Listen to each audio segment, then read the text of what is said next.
إن الحمد لله نحمده ونستعينه ونستغفره ونعوذ بالله من شرور أنفسنا ومن سيئات أعمالنا من يهدي الله فلا مضل له ومن يضلل فلا هادي له وأشهد أن لا إله إلا الله وحده لا شريك له وأشهد أن محمدا عبده ورسوله أما بعد فإن خير الحديث كتاب الله وخير الهدي هدي محمد صلى الله عليه وسلم وشر الأمور محدثاتها وكل محدثة بدعة وكل بدعة ضلالة وكل ضلالة في النار. أعوذ بالله السميع العليم من الشيطان الرجيم. بسم الله الرحمن الرحيم. يا أيها الذين آمنوا اتقوا الله حق تقاته ولا تموتن إلا وأنتم مسلمون. يا أيها الناس اتقوا ربكم الذي خلقكم من نفس واحدة وخلق منها زوجها وبث منهما رجالا كثيرا ونساء واتقوا الله الذي تساءلون به والأرحام إن الله كان عليكم رقيبا. يا أيها الذين آمنوا اتقوا الله وقولوا قولا سديدا يصلح لكم أعمالكم ويغفر لكم ذنوبكم ومن يطع الله ورسوله فقد فاز فوزا عظيما. وقال بسم الله الرحمن الرحيم ألهاكم التكاثر حتى زرتم المقابر. وقال النبي صلى الله عليه وسلم إني فرتكم وأنا شهيد عليكم وإني والله لأنظر إلى حوضي الآن وإني قد أوتيت مفاتيح خزائن الأرض أو مفاتيح الأرض وإني والله ما أخاف عليكم أن تشركوا بعدي ولكني أخاف عليكم أن تنافسوا فيها. رواہ البخاری.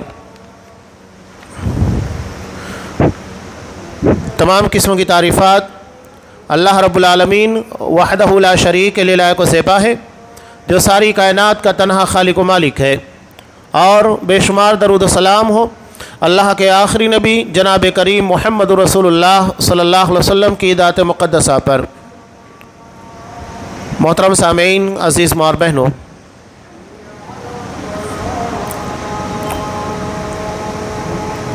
علامہ ابن قیم رحمۃ اللہ علیہ کا ایک بہت پیارا قول ہے. یہ فرماتے ہیں کہ انسانوں کو 3 گناہوں سے بہت بچنا چاہیے. یہ 3 گناہ کون سے ہیں؟ پہلا ہے تکبر، اپنے آپ کو بڑا سمجھنا، لوگوں کو حقیر سمجھنا اور حق بات کو ٹھکرا دینا. نبی کریم صلی اللہ علیہ وسلم نے تکبر کی تعریف بیان کرتے ہوئے ارشاد فرمایا بطر الحق وغمت الناس، حق بات کو ٹھکرا دینا اور لوگوں کو حقیر اور ذلیل سمجھنا. اور یہ وہ گناہ ہے جس کی بنیاد کے پر ابلیس کو راندہ درگاہ قرار دیا گیا. ابا واستکبر وکان من الکافرین، اس نے انکار کیا اور اپنے آپ میں خود کو بڑا سمجھا، تکبر کیا اور کافروں میں سے ہو گیا. تو اس گناہ کی پاداش میں ابلیس کو راندہ درگاہ قرار دیا گیا. اور دوسرا ہے لالچ. لالچ کی بنیاد پر حضرت آدم علیہ السلام اس درخت کے پھل کو استعمال کیا جس سے اللہ نے انہیں منع کیا تھا. ابلیس نے ان کے سامنے وسوسہ ڈال کر لالچ پیدا کی کہ ان تکون من الملکین او تکون من الخالدین، کہ اگر اس درخت کے پھل کو کھا لو گے تو فرشتے بن جاؤ گے اور ہمیشہ جنت کے اندر رہو گے. لالچ دلائی جس کی بنیاد کے پر حضرت آدم علیہ السلام نے اللہ کے حکموں کو بھلا دیا، فراموش کر دیا اور اس کے بعد لالچ میں آ کر اس درخت کے پھل کو کھایا. نتیجہ یہ ہوا کہ انہیں جنت کے باہر کر دیا گیا. بعد میں انہوں نے توبہ کی، اللہ نے ان کی توبہ کو قبول فرمایا، لیکن بطور آزمائش کے انہیں دنیا میں بھیج دیا گیا. اور تیسرا گناہ ہے حسد. اس کی بنیاد پر دنیا میں سب سے پہلا قتل ہوا جب ایک سگے بھائی قابیل نے اپنے سگے بھائی حابیل کے بارے میں حسد کیا. حسد آسان لفظوں میں اگر کہا جائے تو اللہ کی تقسیم کے پر ناراضگی ہے کہ اللہ جو فیصلہ تو نے کیا اور جو تقسیم تو نے کی ہے وہ مجھے پسند نہیں ہے. حالانکہ ربوبیت کا حصہ ہے کہ اللہ تبارک و تعالیٰ کے تمام فیصلوں کو تسلیم کیا جائے۔ اللہ اپنے تمام تر فیصلوں میں حق بجانب ہے، سب سے بہترین فیصلہ کرنے والا۔ اللہ سوال بھی کرتا ہے الیس اللہ باحکم الحاکمین، کیا اللہ سب سے بہتر فیصلہ کرنے والا نہیں؟ تو اگر وہ ہماری زندگی میں کسی کی موت کا، کسی کی زندگی کا، کسی کی فقیری کا، کسی کی امیری کا، کسی کی عزت کا، کسی کی ذلت کا فیصلہ کرتا ہے تو ہمیں اس کے پر اعتراض کیوں ہے؟ اگر یہ اعتراض ہے تو یہی دراصل حسد ہے کہ اللہ تو نے اسے کیوں نوازا، مجھے کیوں نہیں نوازا، یا تو نے اسے خوبصورت بنایا، مجھے کیوں نہیں بنایا، اللہ تو نے اسے عزت عطا کی، مجھے کیوں نہیں عزت عطا کی، میں عزت کے قابل تھا، میں شہرت کے قابل تھا، میں دولت کے قابل تھا، مجھے دینا تھا۔ یعنی نعوذ باللہ وہ اللہ تبارک و تعالیٰ سے بہتر فیصلہ کرنے والا، اللہ سے زیادہ ذی علم اپنے آپ کو ثابت کرنے کی کوشش کرتا ہے۔ یہ ہے حسد، جس کی بنیاد کے پر دنیا میں سب سے پہلا قتل ہوا۔ ایک سگے بھائی قابیل نے اپنے سگے بھائی حابیل کا مرڈر کیا۔ تو یہ 3 بنیادی گناہ ہے، اور ان میں سے جو دوسرا گناہ ہے یعنی لالچ، اس کے بارے میں کچھ باتیں میں آپ کے سامنے پیش کرنے کی کوشش کروں گا، اس لیے کہ لالچ اس بنیاد کے پر حضرت آدم علیہ السلام جنت سے ہاتھ دھو بیٹھے۔ تو لالچ کی بنیاد کے پر ہم کیسے جنت میں داخل ہو سکتے ہیں؟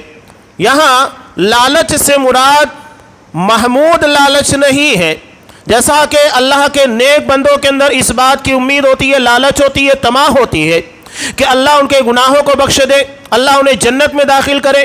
ہر کسی کو جنت کی طمع ہے، امید ہے، لالچ ہے اللہ کی مغفرت کی، اس کی رحمت کی، تو یہ محمود ہے۔ یہاں لالچ سے مراد دراصل وہ چیز ہے جو ہماری دنیا سے متعلق ہے اور ہماری آخرت کو تباہ کرتی ہے، ہمیں جنت سے محروم کرنے کا سامان پیدا کرتی ہے، وہ یہاں مراد ہے۔ اب یہاں لالچ سے متعلق کچھ اہم باتیں میں آپ کے سامنے پیش کرنے کی کوشش کر رہا ہوں۔ سب سے پہلی چیز، انسان کے اندر جو سب سے زیادہ لالچ پائی جاتی ہے عمومی طور کے پر، وہ ہے مال کی لالچ۔ حالانکہ انسانی ضرورت ہے، انسان بغیر مال کے اپنی دنیا نہیں گزار سکتا، نہ تو اپنی زندگی کا گزران کر سکتا ہے، نہ اپنے بال بچوں کی پرورش کر سکتا ہے، نہ تعلیم و تربیت، نہ تجارت، نہ معیشت۔ لیکن اگر اس میں لالچ پیدا ہو جائے جس کی بنیاد کے پر وہ صحیح راستوں کو چھوڑ کر غلط راستے کے پر جانے لگ جائے، یہی دراصل مذموم اور ناپسندیدہ لالچ ہے۔ آج دنیا کی کون سی فیلڈ ہے جو ہمیں محفوظ نظر آتی ہے؟ تعلیمی لائن، میڈیکل لائن، آپ کس لائن کے بارے میں باتیں کیجئے، تجارت، وہاں تو ہمیں عمومی طور کے پر یہ ساری چیزیں نظر آ رہی ہے کہ ایک انسان لالچ میں کیا نہیں کر رہا ہے۔ اگر آپ دیکھ لیجئے کسان شیتکری کی لائن، وہ لالچ کے زیادہ سے زیادہ مال پیدا ہو، وہ ایسی چیزوں کا اور ایسی کیمیکل کا استعمال کرتا ہے جس کی بنیاد کے پر غذا انسان کی صحت کے قابل نہیں رہتی ہے۔ آپ کو پنجاب کے بارے میں علم ہوگا کہ جس چیز کا استعمال کر کے وہ فصلوں کو زیادہ سے زیادہ پیدا کیا کرتے تھے، وہ اسے استعمال نہیں کیا کرتے تھے، اس لیے کہ اس غذا کے استعمال کی بنیاد کے پر کینسر جیسی خطرناک اور جان لیوا بیماری کے پیدا ہونے کا خدشہ نہیں بلکہ ایسے معاملات پیش ہوئے، اور بعد میں وہی چیزیں جب ان کی طرف پلٹ کر آئی تو نتیجہ یہ ہوا کہ سب سے زیادہ کینسر کے مریض انہی لوگوں کے درمیان پائے گئے۔ یہ لالچ ہے، یعنی زیادہ کی لالچ انسان کو صحت کے ساتھ کھلواڑ کرنے کے پر آمادہ کرتی ہے۔ تجارت میں ایک تاجر بڑی آسانی کے ساتھ جھوٹ بولتا ہے، آسانی کے ساتھ جھوٹ بولتا ہے تاکہ کسٹمر کو دھوکہ دے سکے اور زیادہ سے زیادہ پروفٹ کما سکے۔ یہ بالکل عام چیز ہو چکی ہے۔ آج آپ تعلیمی لائن، میڈیکل لائن، اس چیز کے بارے میں اگر غور کریں گے تو حیرانگی ہوتی ہے کہ بڑے بڑے ڈونیشن جو لیے جا رہے ہیں تعلیم اور تربیت، جہاں سے انسان کو انسانیت تک پہنچانے کے لیے کوششیں کی جاتی ہے، وہیں پر اس طرح کے کرپشن پائے جا رہے ہیں۔ ایک آدمی جو کہ صلاحیت نہیں ہے، قابلیت نہیں ہے، اگر اس کے پاس پیسہ ہے اور سیٹ خالی ہے، ایک آدمی کے پاس صلاحیت ہے، رزلٹ اچھا ہے، گٹس ہے، لیکن پیسہ نہیں ہے، ڈونیشن نہیں ہے دینے کے لیے، وہ نہیں لگ پائے گا۔ جس کے پاس پیسہ ہے، قابلیت نہیں ہے، وہ آسانی کے ساتھ لگ جاتا ہے۔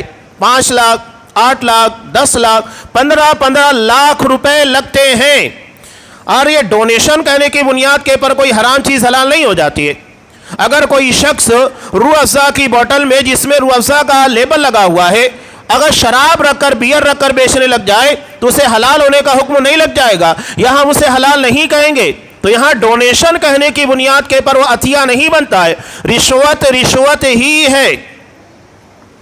تو بتائیے تعلیم لائن خالی ہے؟ نہیں۔ اس کے بعد اگر آپ میڈیکل لائن کی بات کیجئے، وہاں پر ڈاکٹر کو دیکھ لیجئے، انہیں باقاعدہ ٹارگٹ دیا جاتا ہے کہ سال بھر میں 50 لاکھ 60 لاکھ کروڑ تک کے دیے جاتے ٹارگٹ میڈیکل ایجنسیوں کے تھرو کہ آپ کو اتنی دوائی ہماری ایجنسی کی بیچنا ہوگا، اور پھر وہ لالچ میں آنے کے بعد بیچتا ہے۔ پیشنٹ کو ضرورت نہیں ہے لیکن وہ دوا لکھ کر دے گا، اور جس کمپنی کے لیے اسے آفر کیا گیا اسی کمپنی کی دوسری کمپنی کی اس سے بہتر دوا آپ استعمال کریں گے وہ ریجیکٹ کر دے گا۔ علاوہ سے مختلف قسموں کے ٹیسٹ ضرورت نہیں ہے، اس کے باوجود بھی آپ کو ٹیسٹوں کے لیے بھیجا جائے گا۔ زبردستی آپ کے خون کو، پیشاب کو، پریشر کو، بہت ساری چیزوں کو چیک اپ کے لیے بھیجا جائے گا، حالانکہ ڈاکٹر کو علم ہو جاتا ہے کہ اس کو کوئی ضرورت نہیں ہے، اسے سمجھ جاتا ہے کہ ہاں اسے کتنی دوا کا ٹریٹمنٹ دینے کے بعد آسانی کے ساتھ انشاءاللہ یہ شفا یاب ہوگا، لیکن اسے باقاعدہ بھیجا جاتا ہے۔ یہ تو اللہ کو جواب دینا ہے۔ تو ہر فیلڈ کے اندر آپ دیکھیے بنیادی وجہ بنی ہے لالچ۔ لالچ کی بنیاد کے پر ایک تاجر دھوکہ دیتا ہے۔ ڈاکٹری لائن جو کہ انتہائی معزز پیشہ جس میں انسان کی بیماری کے ساتھ لڑا جاتا ہے، اسے بھی داغدار کر دیا گیا، تعلیمی لائن کو داغدار کر دیا گیا۔ کون سی فیلڈ ہمیں یہاں پر محفوظ نظر آتی ہے؟ تو یہ بنیادی چیز ہے مال کی لالچ۔ ترمذی کی روایت ہے، نبی کریم صلی اللہ علیہ وسلم نے ارشاد فرمایا ان لکل امت فتنہ وفتنۃ امتی المال۔ ہر امت کے لیے اللہ نے آزمائش کی کوئی ایک بڑی اہم وجہ رکھی تھی، اور میری امت کی آزمائش مال کے ذریعے ہوگی، یعنی میری امت کی آزمائش کے لیے بطور خاص مال کو رکھا جائے گا، اس کی بنیاد کے پر امت کی آزمائش ہوگی۔ اور آج آپ دیکھیے کہ امت مسلمہ کی آزمائش اس کی بنیاد پر ہو رہی ہے۔ اللہ نے اگر نواز دیا ہے وہ بھی مسئلہ ہے، یعنی مالداری بھی ہمارے لیے آزمائش، اور اگر فقیری ہے مال نہیں ہے تب بھی ہمارے لیے آزمائش بنی ہوئی ہے۔ انسان فقیری میں آپ صلی اللہ علیہ وسلم ایسی فقیری سے پناہ طلب کرتے تھے کہ انسان جس میں مجبور ہو جائے، ایسی فقیری سے آپ صلی اللہ علیہ وسلم پناہ طلب کرتے تھے، اس لیے کہ انسان اس موڑ کے پر جانے کے بعد حلال و حرام کی تمیز بھول بیٹھتا ہے۔ اصحاب کرام کی طرح ایمان تو ہے نہیں کہ اصحاب کرام ایک دو تین دن بلکہ سفر میں کئی دن بھوکے پیاسے رہنے کے بعد بھی اللہ کے دین کے پر اسی استقامت کے ساتھ جمے رہتے تھے۔ وہ ایمان کا معیار آج ہمارے درمیان ہے نہیں۔ آج آپ دیکھیے بہت سارے علاقوں میں مسلمانوں کے درمیان ارتداد کی ایک بڑی وجہ مالداری ہے، مال کا فتنہ ہے۔ مال نہیں ہے، انہیں کچھ مال آفر کیا جاتا ہے، اس کی بنیاد کے پر مرتد ہو جاتے ہیں۔ ہندوستان کے بہت سارے علاقوں میں بلکہ غریب ممالک میں باقاعدہ عیسائی مشنریاں مال کی بنیاد کے پر مسلمانوں کو ارتداد کے راستے کے پر لگا رہی ہیں، جس میں نہ ہندوستان محفوظ ہے اور نہ دنیا کے دیگر غریب ممالک، یہ باقاعدہ اس طریقے سے محنت کر رہے ہیں۔ تو یہ فقر بھی دراصل آزمائش کی ایک بڑی وجہ بن چکا ہے۔ تو آپ صلی اللہ علیہ وسلم نے ارشاد فرمایا کہ ہر امت کے لیے آزمائش ہے، اور اللہ نے میری امت کی آزمائش مال کے ذریعے رکھی ہے۔ مال یا لالچ انسان کے لیے ایک ایسی عجیب چیز ہے جس کی کوئی انتہا نہیں۔ نبی کریم صلی اللہ علیہ وسلم نے ارشاد فرمایا لو کان لابن آدم وادیان من مال لابتغى ثالثا، کہ اگر ابن آدم کو مال کی 2 وادیاں دے دی جائے، جو پہاڑوں کی وادی ہوتی ہے، اتنا مال اسے بھر کر دے دیا جائے، اللہ نواز دے، تو وہ تیسرے کی تمنا کرے گا۔ وَلَا يَمْلَوْ جَوْفَ ابْنِ آدَمَ إِلَّا التُّرَابُ، اور آدم کا پیٹ تو صرف آدم علیہ السلام کی اولاد کا پیٹ مٹی ہی بھرتی ہے، یعنی مر گیا تو اس کے مرنے کے ساتھ اس کی خواہشات دفن ہو جاتی ہے۔ وَيَتُوبُ اللَّهُ عَلَى مَنْ تَابَ، اور اللہ اس کی توبہ قبول فرماتا ہے جو توبہ کرتا ہے، یعنی جو اپنے آپ کو لالچ سے بچا لے جاتا ہے۔ آپ صلی اللہ علیہ وسلم نے مال کی جو ناجائز محبت اور حرص ہوتی ہے، لالچ ہوتی ہے، اس کے بارے میں ارشاد فرمایا یہ انسان کے لیے کتنی خطرناک ہے۔ اس کی مثال آپ صلی اللہ علیہ وسلم نے دی، دونوں چیزوں کو آپ نے بیان کیا، ایک مال اور ایک عہدہ، کہ دنیا میں کوئی پوسٹ مل جائے، کوئی ذمہ داری اس کو عطا کر دی جائے، اس میں ساری چیزیں ہیں۔ ضروری نہیں کہ آپ کو جمعیت جماعت کی، قوم و ملت کی قیادت ملے، بلکہ اس سے آگے آپ بڑھیے جو عمومی طور کے پر ہم کارپوریشن کے اندر دیکھتے ہیں یا اسمبلی کے اندر دیکھتے ہیں، جتنے بڑے پیمانے کے پر الیکشن انتخابات ہوتے ہیں اتنا زیادہ بدعنوانی، اتنا زیادہ کرپشن ہمیں ملتا ہے۔ ایک کارپوریٹر جو کہ انتخاب سے پہلے جسے ابھی چنا نہیں گیا، اس کے پاس اتنا مال نہیں ہوتا ہے، لیکن چننے کے بعد ہم دیکھیے کہ اس کی زندگی کیسے بدلتی ہے۔ آخر یہ اتنا سارا مال اس کے پاس آتا کہاں سے ہے؟ اچانک وہ لاکھوں کروڑوں میں کھیلنے لگ جاتا ہے، اس کی پراپرٹی میں اضافہ ہونا شروع ہو جاتا ہے۔ جبکہ ہمارے نزدیک مثال ہے حضرت ابوبکر صدیق رضی اللہ تعالیٰ عنہ کی اور حضرت عمر فاروق رضی اللہ تعالیٰ عنہ کی، اتنا ضرورت کے تحت مال لیا کرتے تھے جس سے ان کی زندگی کا گزران ہو سکے۔ حضرت ابوبکر صدیق رضی اللہ تعالیٰ عنہ نے ایک مرتبہ گھر میں دیکھا کہ ان کی بیوی نے کچھ حلوہ بنایا ہے، میٹھی چیز، تو انہوں نے کہا کہ آج یہ حلوہ کہاں سے بنا؟ کہنے لگی کہ آپ کو بیت المال کے ذریعے امیر ہونے کی حیثیت سے جو تنخواہ ملتی ہے اس میں سے میں نے تھوڑا بچا کر مہینے بھر کے اندر یہ رقم جمع کی اور اسے آپ کے لیے حلوہ تیار کیا ہے۔ حضرت ابوبکر صدیق نے فوراً بیت المال کے خزانچی کو خط لکھا، اتنا پیسہ میری تنخواہ سے کٹ کر دیا جائے، اس لیے کہ یہ میری ضرورت سے زیادہ ہے۔ یہ ہے دنیا کے لیے بہترین مثال۔ لیکن اس کے مقابلے میں آج آپ ہمارے کارپوریٹروں کو دیکھیے، ممبروں کو دیکھیے، کیا حالت ہے؟ اللہ کو جواب دینا ہے۔ یہ اللہ کا ڈر، اللہ کا خوف تھا جس کی بنیاد کے پر یہ حالت تھی۔ آپ صلی اللہ علیہ وسلم نے اس ناجائز محبت اور لالچ کے بارے میں مثال دیتے ہوئے کہا کہ ما ذئبان جائعان ارسلا فی غنم بافسد لها من حرص المرء علی المال والشرف لدینہ، کہ دو بھوکے بھیڑیے جو بھیڑ بکریوں میں چھوڑ دیے جائیں وہ انہیں اتنا خراب نہیں کرتے، نقصان نہیں پہنچاتے جتنا آدمی کے مال اور شرف اونچا ہونے، باعزت ہونے، اپنی اہمیت کو منوانے کی حرص اس کے دین کو خراب کرتی ہے۔ یہ ترمذی کی روایت ہے، اور آپ دیکھیے کہ آپ صلی اللہ علیہ وسلم کی فرمائی بات میں عینی ہی اپنی جگہ پر سچی ہے۔ مال کے لیے انسان کیا کچھ نہیں کرتا ہے، اور عہدے کی لالچ، دنیا میں عزت کی لالچ کہ اسے بڑا سمجھا جائے، اسے عزت عطا کی جائے، ساری چیزیں آج ہمارے سامنے بالکل نمایاں ہے۔ آپ صلی اللہ علیہ وسلم نے یہاں جو مثال دی، دو بھوکے بھیڑیے بکریوں کے ریوڑ میں چھوڑ دیے جائے، کیا ہوگا؟ کتنا نقصان کریں گے؟ ایک بکری کو ماریں گے، دو بکری اپنا پیٹ بھریں گے، چھوڑ دیں گے، اس سے زیادہ یہ لوگ نقصان کرنے والے نہیں ہیں۔ لیکن انسان کے مال اور عہدے کی لالچ اس کی انتہا نہیں ہوتی ہے۔ ایسا نہیں کہ آپ کو 1 لاکھ 2 لاکھ کروڑ میں آپ کا معاملہ ختم ہو جائے، اتنا مل جائے تو آپ کو سکون مل جائے کہ اس سے زیادہ ہمیں کمانے کی ضرورت نہیں۔ آپ صلی اللہ علیہ وسلم نے کہا نا کہ اگر 2 وادی اسے مال دے دیا جائے تو تیسرے کی تمنا کرے گا۔ تو یہ مال کی لالچ، عہدے کی لالچ یہ رکنے والی نہیں ہے۔ تو یہ بہت اہم چیز ہے جو آپ صلی اللہ علیہ وسلم نے بیان کی، اس کے نقصان کی کوئی لمٹ نہیں ہے، یہ ان لمیٹیڈ ہے۔ کتنا نقصان پہنچائیں گے عہدے اور مال کی لالچ کی بنیاد کے پر کچھ نہیں کہا جا سکتا ہے۔ اللہ بازی، مال کی محبت بوڑھی نہیں ہوتی ہے، اس لیے کہ انسان بوڑھا ہو جاتا ہے، اس کا جسم بوڑھا ہو جاتا ہے، لاغر ہو جاتا ہے، لیکن مال کی محبت بوڑھی نہیں ہوتی۔ آپ صلی اللہ علیہ وسلم نے ارشاد فرمایا، یکبر ابن آدم ویکبر معہ اثنان، حب المال وطول العمر، کہ انسان بڑا ہوتا ہے، اس کی عمر بڑھتے جاتی ہے، اور اسی کے ساتھ 2 چیزیں بھی پروان چڑھتی ہیں، بڑھتے جاتی ہے، مال کی محبت اور لمبی زندگی کی تمنا خواہش۔ انسان جتنا بھی بڑا ہو جائے، جتنی بھی عمر عطا کر دی جائے، یہ یہود کے تعلق سے بیان کیا گیا تھا نا، یود احدہم لو یعمر 1000 سنہ، ان میں کا شخص یہ تمنا کرتا ہے، خواہش کرتا ہے 1000 سال کی زندگی اس کو عطا کی جائے، لیکن مرنا تو ہے، اگر 1000 سال 2000 سال کی زندگی دی جائے اس کے بعد تو مرنا ہے، ایسا تو نہیں ہے کہ اس کے بعد موت آنے والی نہیں ہے، لیکن یہ موت سے نفرت دراصل اللہ تبارک و تعالیٰ سے محبت میں کمی کا نتیجہ ہے۔ جسے جتنی زیادہ اللہ سے شدید محبت ہوگی وہ اتنا زیادہ موت کا متلاشی بلکہ موت سے محبت کرنے والا ہوگا۔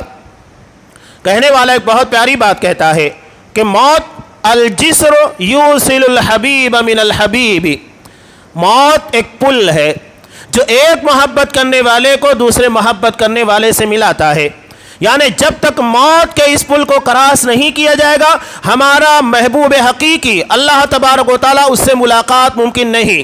کوئی جیتے جی اللہ سے مل نہیں سکتا، مرنے کے بعد ہی اسے اللہ کے سامنے پیش ہونا ہوگا، اللہ سے ملاقات ہوگی۔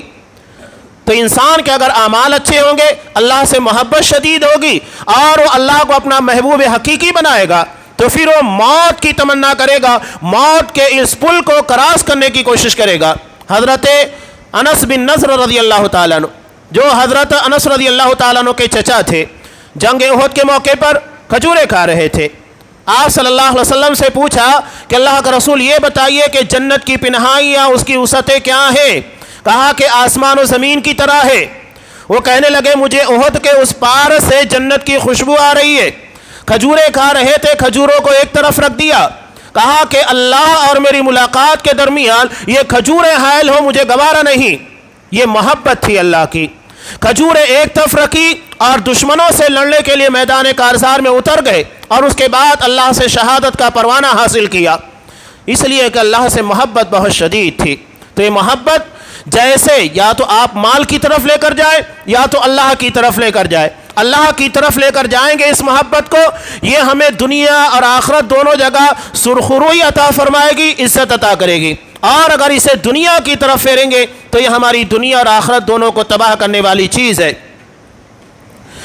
نبی کریم صلی اللہ علیہ وسلم نے ایسی محبت جو کہ انسان کو ناجائز لالچ کی طرف لے کر جاتی ہے، ایک بہت ہی اہم بات اس کے بارے میں ارشاد فرمائی، جیسا کہ مستدرک حاکم کی روایت ہے۔ حضرت عبداللہ ابن مسعود رضی اللہ تعالیٰ عنہ فرماتے ہیں کہ نبی کریم صلی اللہ علیہ وسلم نے ارشاد فرمایا اقتربت الساعة ولا يزداد الناس على الدنيا الا حرصا ولا يزدادون من الله الا بعدا، کہ لوگ دنیاوی اعتبار سے مالی اعتبار سے لالچ کا شکار ہو رہے ہیں اور اپنے پروردگار سے دور ہوتے جا رہے ہیں۔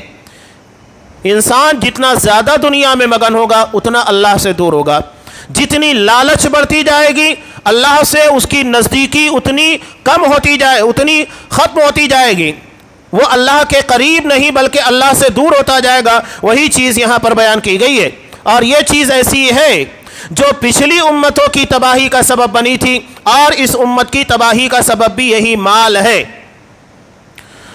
حضرت ابو عبیدہ بن جراح رضی اللہ تعالیٰ نبی کریم صلی اللہ علیہ وسلم نے انہیں بحرین کی طرف بھیجا تھا زکوٰۃ کے وصول کرنے کے لیے، چنانچہ وہ زکوٰۃ وصول کر کے لے کر آئے۔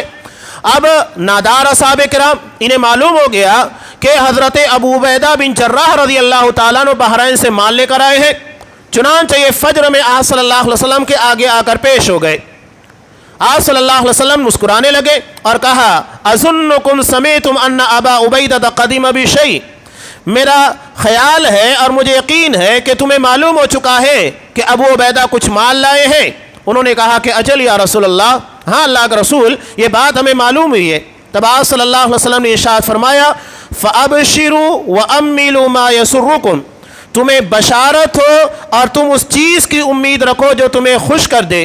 فواللہ ما الفقر اخشى علیکم، اللہ کی قسم مجھے تمہارے پر فقر کا اتنا اندیشہ خوف نہیں ہے، ولکنی اخشى ان تبسط علیکم الدنیا کما بسطت علی من کان قبلکم، لیکن مجھے ڈر ہے کہ جس طرح دنیا تم سے پہلے لوگوں کے پر کشادہ کر دی گئی تھی اس طرح تمہارے پر یہ دنیا کشادہ کر دی جائے گی۔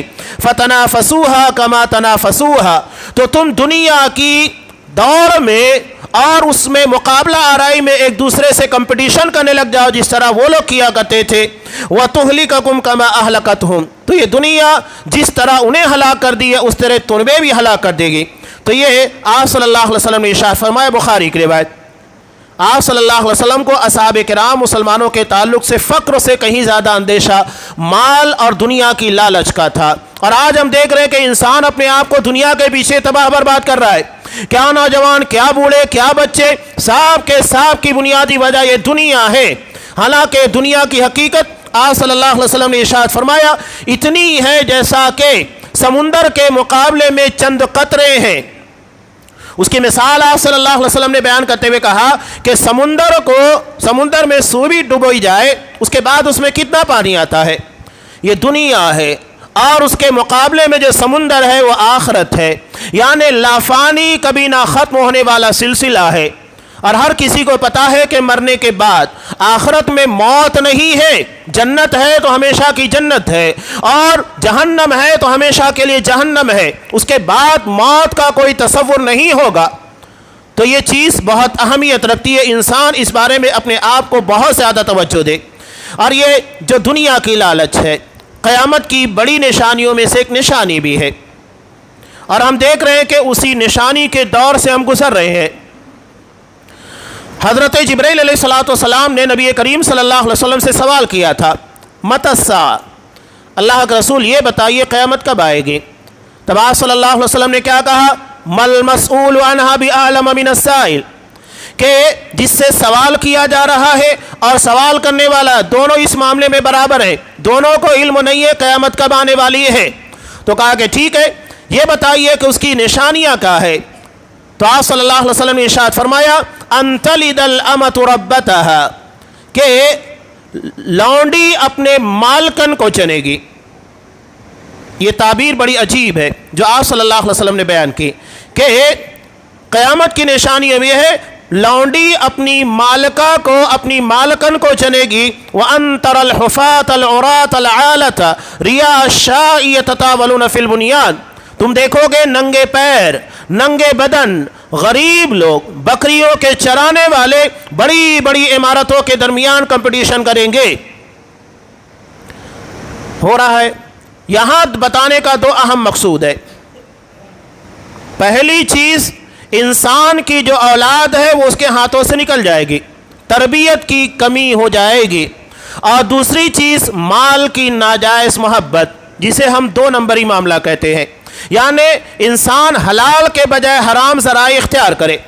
آج آپ دیکھیے کہ دو نمبری دنیا کے اندر انسان جوا، سٹا اور ان ساری چیزوں کے ذریعے سے کتنا کما لیتا ہے. اچانک ایک غریب آدمی انتہائی امیر زادہ بن جاتا ہے، کروڑوں روپے اس کے ہاتھ میں لگ جاتے ہیں.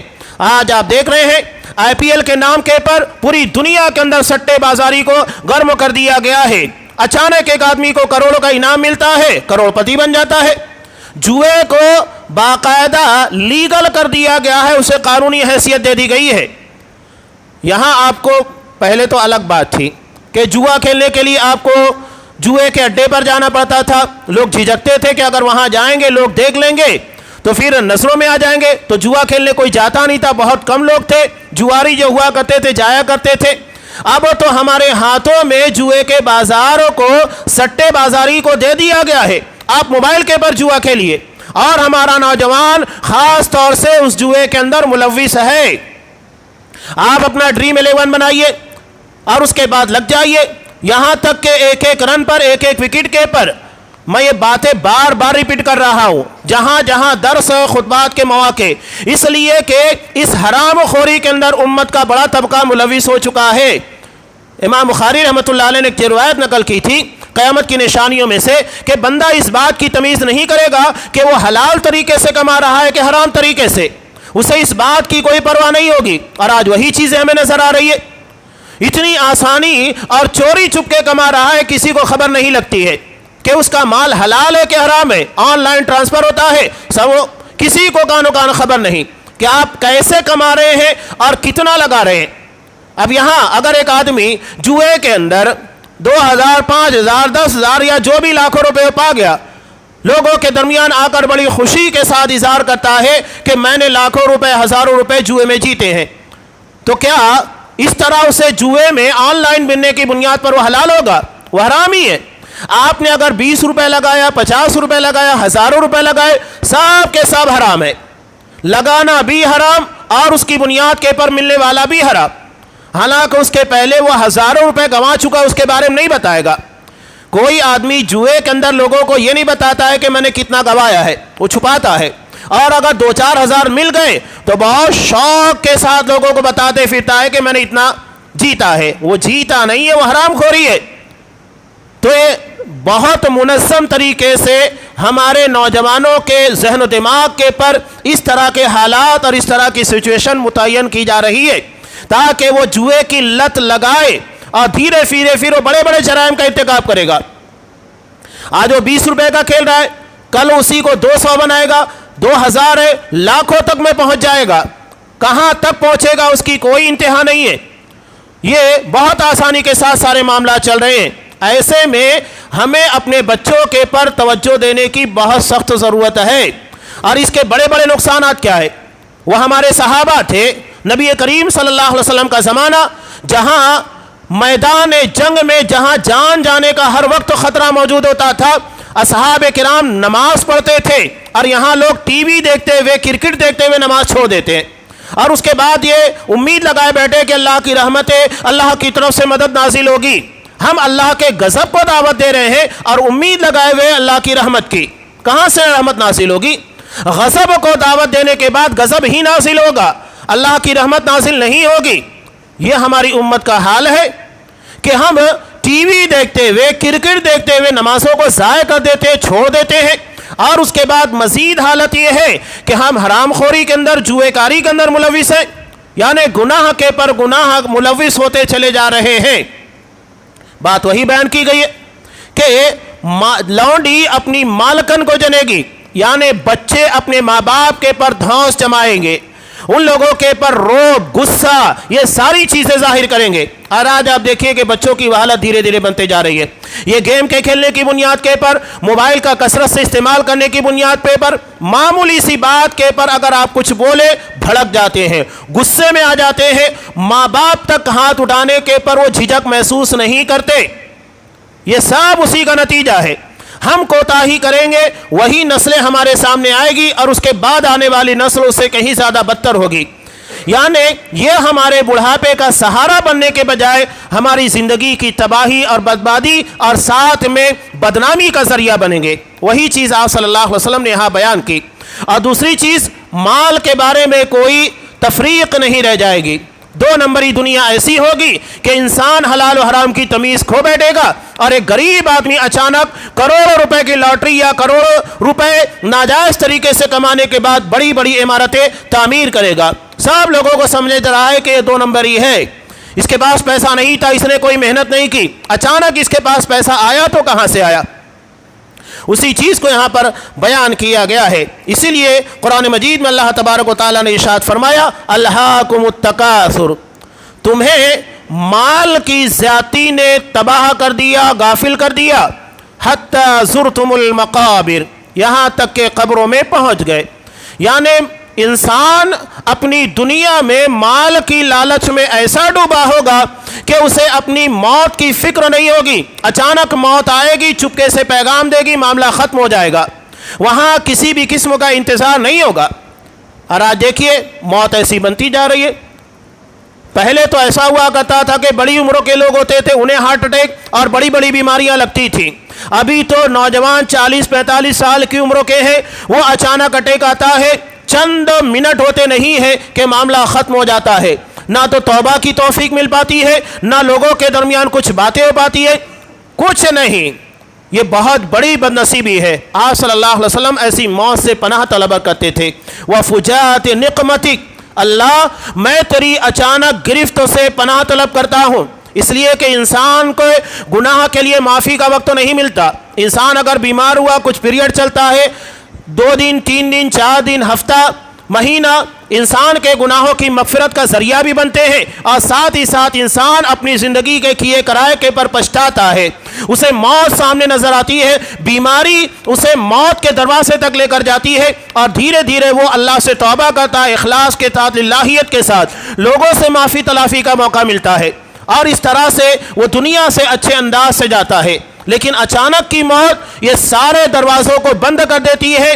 نہ تو اللہ سے معافی تلافی ہو پاتی ہے اور نہ بندوں سے، اور نہ کسی کا لین دین ہے، قرض کا معاملہ ہے، اس کے بارے میں کوئی وضاحت ہو پاتی ہے. تو اللہ کے رسول صلی اللہ علیہ وسلم اس سے پناہ طلب کیا کرتے تھے. آپ صلی اللہ علیہ وسلم نے ارشاد فرمایا، یقول ابن آدم مالی مالی، آدم کی اولاد یہ کہتا ہے میرا مال میرا مال. حالانکہ وَهَلْ لَكَ يَا ابْنَ آدَمَ مِن مَالِكَ إِلَّا مَا أَكَلْتَ فَأَفْنَيْتَ، تیرا مال کیا ہے جو تو نے کھایا اور ختم کر دیا. او لبست فابلیت، پہنا اور اسے بوسیدہ کر دیا. او تصدقت فامضیت، یا تو نے صدقہ کیا اور وہ چیز تیرے لیے ذخیرہ آخرت بن گیا، آنے والی زندگی میں کام آنے والا ہے. یہ مال اصل ہے. یہاں ایک اہم نقطہ اور بھی ہے مال کے تعلق سے.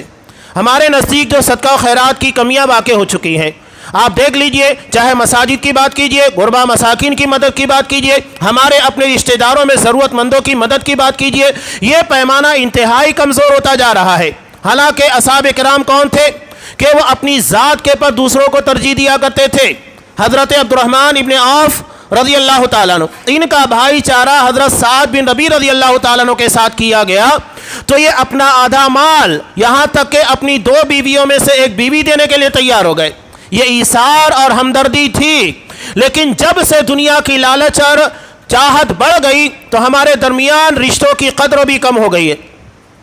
قرآن مجید نے ایک بہت پیاری بات کہی سورہ منافقون میں کہ انسان کی جب موت کا وقت قریب آتا ہے تو وہاں وہ تمنا کیا کرتا ہے، کاش اسے مہلت دی جاتی، فَأَصَّدَّقَ وَأَكُن مِّنَ الصَّالِحِينَ، تو میں صدقہ کرتا اور نیک لوگوں میں ہو جاتا.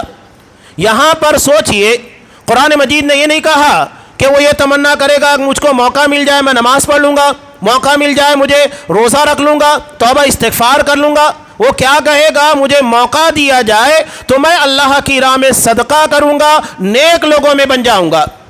یعنی وہ مال کی اس ناجائز محبت کی وجہ سے روزے، نماز اور دیگر تمام عبادات سے، صدقہ و خیرات سے دور رہا، اور مرنے کے بعد اسی چیز کو جو اس کے لیے روڑا بن رہی ہے، جس کی بنیاد کے پر وہ نیکیوں سے دور رہا، اسے وہ کنارے لگانے کی کوشش کرے گا تاکہ چیز میں صدقہ کر کے اپنے آپ کو بچا سکوں.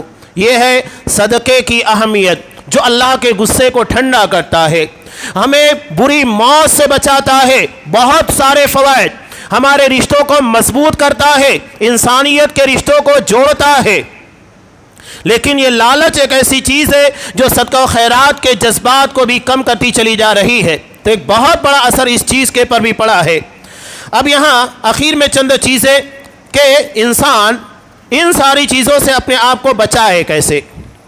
جو دنیا کی لالچ اسے آخرت سے بیگانہ کر رہی ہے، رشتوں کو کمزور کرتی جا رہی ہے، اس کے اعمال کو کمزور کر رہی ہے، اس میں سب سے پہلی اور اہم چیز ہے کہ اللہ تعالیٰ نے ہمیں جو کچھ بھی نعمتیں عطا کی ہے اس کے پر شکر گزاری کیجیے کہ اللہ میں اس قابل تھا نہیں لیکن تو نے نوازا ہے. اور اللہ کا فرمان ہے لئن شکرتم لازیدنکم، اگر تم نے شکر گزاری کی تو جو نعمتیں تمہیں ملی ہے اس میں اضافہ ہوگا، اور اگر تم نے کفران نعمت کیا، ناشکری کی، جو نعمت ملی ہے وہ بھی چھن جائے گی. نمبر 2، لوگوں کے پاس جو کچھ ہے اس سے بے پرواہ ہو جائے. استغنا، یعنی لوگوں کے پاس جو مال ہے اس کے بارے میں فکر مند نہ رہیں کہ کوئی ہمیں کچھ دے دے گا، کوئی ہماری مدد کر دے گا جس کی بنیاد کے پر ہم کچھ ترقی کر جائیں گے یا ہماری ضرورت پوری ہو جائے گی. نہیں، صرف اللہ سے امید رکھیے. تیسری چیز ہے تقدیر الہی پر راضی ہو کہ اللہ نے جو دیا وہ میرا حق تھا، اور جو چیز مجھے نہیں ملی وہ میری تقدیر کے اندر نہیں تھی، مجھے اتنے کے پر ہی زندگی کا گزارا کرنا ہے. تقدیر کے پر راضی ہونا سیکھیے. اور نمبر 4، قناعت، یعنی اللہ نے جتنا دیا ہے اسی کے اندر زندگی کو گزارا کیجیے. آج ہمارے نزدیک ہم کہتے ہیں نا، پہلے ایک آدمی کماتا تھا، گھر میں 5 لوگ 7 لوگ کھاتے تھے، اور ابھی ایسا ہے کہ 2-4 لوگ کما رہے ہیں تب بھی گھر میں ضروریات پوری نہیں ہو رہی ہے. کیوں نہیں پوری ہو رہی ہے؟ اس لیے کہ پہلے ضروریات اتنی نہیں تھی، نہ ہمیں فریج کی ضرورت تھی، نہ ہمیں واشنگ مشین کی ضرورت تھی، نہ مکسر کی ضرورت تھی، نہ موبائل کی ضرورت تھی. اگر یہ ساری چیزیں ہماری زندگی سے نکال دی جائے تو کہاں ہماری حاجتیں رہ جاتی ہیں. ہم نے ضروریات بڑھا لی ہیں. ایک گھر میں اگر 5 لوگ رہتے ہیں، 5 موبائل ہے، 5 موبائل کا ریچارج 1000 روپے تو آپ کا مہینے کا یہی لگ جاتا ہے، اور اس کے بعد اس موبائل کو خریدنا بیچنا، ضرورت کے تحت اس کو جیسا کہ شوق بڑھتے جاتا ہے نوجوانوں کا، نیا آیا کچھ نیا لیا جائے، اس میں بور ہو گئے ہیں، اس میں الگ اخراجات لگتے ہیں، یعنی ہم نے اپنی ضرورتوں کو بہت بڑھا لیا ہے، اور اس کی بنیاد کے پر یہ سارے مسائل ہمارے پیدا ہو رہے ہیں۔ اگر ضرورتیں کم کر دی جائے، جتنی چادر ہے اتنا ہی پیر پھیلائیے، اس سے زیادہ پھیلانے کی کوشش مت کیجیے، مسائل پیدا نہیں ہوں گے۔ تو قناعت، اللہ نے جتنا دیا ہے اسی کے اندر گزران کی کوشش کیجیے۔ 5 نمبر، سلف صالحین کی زندگی کا مطالعہ، کس طرح انہوں نے زندگیاں گزاری ہے۔ ایک ہی مثال دیکھیے، امام بخاری نے 300 اصحاب کرام کے تعلق سے نقل کیا کہ آپ صلی اللہ علیہ وسلم نے انہیں غزوے کے اندر بھیجا، کھجور کم پڑ گئی، راشن کے اندر کمی واقع ہو گئی۔ حضرت ابو عبیدہ بن جراح رضی اللہ تعالیٰ عنہ نے تمام لشکر کے لوگوں کا اناج ایک جگہ جمع کیا، کھجوروں کو، اور اس کے بعد بانٹنا شروع کیا۔ ایک دن میں 1 کھجور دی جاتی تھی، 1 کھجور پورے دن کے لیے۔ اس کے بعد وہ بھی کمی پڑ گئی تو آدھی کھجور دی جانے لگی، یہاں تک کہ وہ بھی ختم ہو گئی۔ تو وہ درختوں کے چھال پتیاں اسے کھا کھا کر زندگی گزار رہے تھے۔ یہ ہمارے اسلاف کی زندگی ہے، سفر میں ہے، کھانے کے لیے کچھ نہیں۔ سوال کرنے والے نے پوچھا کہ آدھی کھجور کے پر آپ کیسے گزارا کرتے تھے؟ کہا کہ وہ تو نعمت تھی کہ وہ مل جاتی تھی، جب وہ بھی ختم ہو گئی تو پھر ہم درختوں کی پتیاں چھال یہ سب کھانے کے لیے مجبور ہو گئے، یہاں تک کہ جب پیٹ میں کچھ جائے گا نہیں تو باہر کیا نکلے گا؟ جس طرح بکری مینگنی نکالتی ہے اس طرح ہم قضائے حاجت کیا کرتے تھے، پیٹ میں کچھ نہیں تھا، باہر کیا نکلے گا؟ یہاں تک کہ پھر اللہ تعالیٰ نے صبر کے اس بدلے میں امبر نامی ایک بہت بڑی مچھلی ساحل سمندر کے پر لا کر ان کے سامنے پیش کر دی۔ تو اللہ آزماتا ہے، لیکن آزمانے کے بعد چھوڑتا نہیں ہے، بہت بڑی بڑی نعمتوں سے نوازتا ہے۔ تو یہ اسلاف کی زندگی ہے۔ حضرت عائشہ کہتی ہے کہ آپ صلی اللہ علیہ وسلم کی 9 بیویاں ہیں، 9 بیویوں کے گھر میں چولہے نہیں جلا کرتے تھے، 1 چاند 2 چاند 3 چاند یعنی 3 مہینے گزر جاتے، گھر میں کھانے کے لیے کچھ نہیں ہوتا۔ سوال کرنے والے نے پوچھا پھر کھاتے کیا تھے؟ کہا کہ صرف کھجور اور پانی کے پر گزارا ہوا کرتا تھا۔ یہ اصحاب کرام ہے۔ جب یہ واقعات ہم پڑھیں گے اور ہمارے بچوں کو سنائیں گے تبھی تو احساس ہوگا۔ پہلے ہمارے یہاں پر بوڑھی خواتین دادی اماں ہوا کرتی تھیں، یا گھر میں ماں ہے، بڑی بہنیں ہیں، یا تو خالہ ہے، رات میں بچوں کو جمع کر کے انبیاء کے واقعات، اصحاب کرام کے واقعات سنایا کرتی تھی۔ ہمارے بچے وہی واقعات سن کر سوتے تھے، ذہن و دماغ کے اندر وہ چیزیں کردار کے ذریعے داخل ہوتی تھی، پہلے دماغ میں جاتی اس کے بعد کردار کے اندر ظاہر ہوتی۔ لیکن آج ہمارے بچے ان ساری چیزوں سے محروم ہیں، وہ موبائل میں لگے، جو کچھ موبائل کے اندر چل رہا ہے وہی ان کے ذہن و دماغ کے اندر رات کے اندر رچ بچ جاتا ہے، اور دن میں اٹھنے کے بعد اسی کا مظاہرہ ہوتا ہے۔ تو یہ تربیت کی کمی، عقیدے کے اندر پختگی نہ ہونے کا نتیجہ ہے۔ تو اسلاف کا جو طریقہ تھا وہ ہمارے لیے سب سے زیادہ اہمیت رکھتا ہے۔ 6 نمبر، ایسے لوگوں کو دیکھے جو نعمت کے اعتبار سے ہم سے کم تر ہے۔ اللہ نے جن لوگوں کو ہمارے مقابلے میں صحت کم عطا کی ہے، بیمار ہے، بہت ساری بیماریوں سے جونج رہے ہیں، اس کے مقابلے میں اپنی زندگی دیکھیے۔ اگر اللہ نے آپ کو 15,000 20,000 روپے مہینے کا دیا تو ان لوگوں کو دیکھیے کہ جو 5,000 بڑی مشکل سے کماتے ہیں، کیسے اپنی زندگی گزارتے ہوں گے۔ تو ان لوگوں کو دیکھو۔ آپ صلی اللہ علیہ وسلم نے کہا انظروا الی من هو اسفل منکم، اپنے سے کمتر لوگوں کو دیکھو جو چھوٹے ہیں، کمائی کے اعتبار سے، رزق کے اعتبار سے، دنیا کے اندر ملی ہوئی نعمتوں کے اعتبار سے، لیکن اپنے سے بڑے جو ہیں ولا تنظروا الی من هو فوقکم، اپنے سے زیادہ اونچے لوگوں کو مت دیکھو، ورنہ اللہ نے جو نعمتیں ہمیں عطا کی ہے وہ ہمیں حقیر لگے گی، معمولی لگے گی۔ آج ہمارے نزدیک بچے کیا دیکھتے ہیں؟ بڑے بڑے لوگوں کو دیکھتے ہیں، ان کا گھر ایسا ہے، وہ اتنا کماتا ہے، ان کے رہنے سہنے کا انداز ہے، لائف سٹائل یہ ہے، ایسی گاڑی ہے۔ نتیجہ کیا ہوتا ہے؟ اپنی سائیکل خراب لگنے لگتی ہے۔ تو جو اپنے سے کم تر ہے انہیں دیکھنا ہے، تو اللہ کی نعمتیں ہمارے نزدیک اہمیت کی حامل ہوگی۔ نمبر 7، یقین رکھے کہ اللہ نے ہمیں پیدا کرنے سے پہلے ہی ہمارا رزق دے دیا ہے۔ مسلم کی روایت ہے کہ بچہ جب ماں کے پیٹ میں 4 مہینے کا ہوتا ہے، اللہ کی طرف سے ایک فرشتہ آ کر اس کی زندگی کی ساری چیزوں کو لکھ دیتا ہے، کب تک جیے گا، نیک بخت ہوگا، بدبخت ہوگا، کتنا رزق پائے گا، سب لکھ دیا جاتا ہے۔ تو ہم اپنی زندگی سے پہلے اپنے رزق کا انتظام کر کے آتے ہیں، محنت کیجیے، اللہ یقیناً وہ چیزیں عطا کرے گا۔ اور نمبر 8 دنیا کی نعمتوں کا جنتوں کی نعمتوں کے ساتھ موازنہ نہ کرنے کی کوشش کرے، اس لیے کہ دنیا دارالامتحان ہے اور جنت ہے یہ ہمارا انعام ہے، تو دونوں ایک جیسی نہیں ہو سکتی ہے۔ یہاں میں چند اہم چیزیں بیان کر کے اپنی بات کو مکمل کرتا ہوں کہ اگر دنیا میں جو چیزیں ہم قربان کریں گے آخرت میں وہ چیز کہیں بہتر شکل میں ملے گی، شرط یہ ہے کہ قربان کرے۔ اب یہاں دنیا میں دیکھیے کہ اصحاب کرام نے سفر میں آدھی کھجور کے پر گزارا کیا، وہ بھی نہیں تھا، کھجور کا چھال ہے اور پتھیوں کے پر گزارا کیا۔ اللہ نے اتنی بڑی نعمت عطا کر دی کہ وہ سارے کے سارا گوشت کھانے جمع کرنے کے بعد مدینہ واپسی تک لے کر گئے، اتنا اللہ نے عطا کیا، تو اللہ اتنا نوازتا ہے۔ تو جو نعمتیں دنیا میں ہے آپ اسے آخرت سے موازنہ کرنے کی کوشش مت کریں۔ یہاں ہمیں آزمایا جائے گا لیکن آزمائش کی بنیاد کے پر بہت بہتر صلہ ملے گا، دنیا میں بھی اللہ دیتا ہے آخرت میں بھی دیتا ہے۔ حضرت ابراہیم علیہ السلام انہوں نے اپنے باپ اور اپنے وطن سب کو چھوڑ دیا، اس کے فوراً بعد سورہ مریم میں اللہ بیان کرتا ہے کہ اللہ نے انہیں اسحاق عطا کیا اور یعقوب علیہ السلام، نبیوں کا پورا سلسلہ حضرت ابراہیم علیہ السلام کی نسل میں رکھا، یعنی باپ کو چھوڑنے کا نتیجہ یہ ملا سارے انبیاء حضرت ابراہیم علیہ السلام کی نسل کے اندر آئے، ایک قربانی دی، نتیجہ کیا ملا؟ اور آخرت میں سب سے پہلے جیسا کہ بخاری کی روایت میں ہے کہ سب سے پہلے جنہیں لباس پہنایا جائے گا وہ حضرت ابراہیم علیہ السلام ہوں گے، اس لیے کہ جب انہیں دنیا میں آگ میں جھونکا جا رہا تھا اللہ کی توحید کی خاطر تو جسم کا لباس اتار لیا گیا تھا، تو اللہ تبارک و تعالیٰ اس نعمت کے بدلے میں جو قربانی انہوں نے دنیا کے اندر دی تھی آخرت میں سب سے پہلے لباس پہنائے گا۔ تو جو چیز ہم دنیا میں اللہ کے لیے قربان کریں گے کہیں بہتر شکل میں آخرت میں ملے گی، یہ یقین یہ عقیدہ ہونا چاہیے۔ تو ہمارے سامنے اگر یہ چیزیں ہوں گی تو دنیا کی لالچ ہمیں غیر شرعی امور کی طرف آمادہ نہیں کر سکتی ہے، اس لیے کہ ہم ٹارگیٹ سے نہیں بھٹکیں گے۔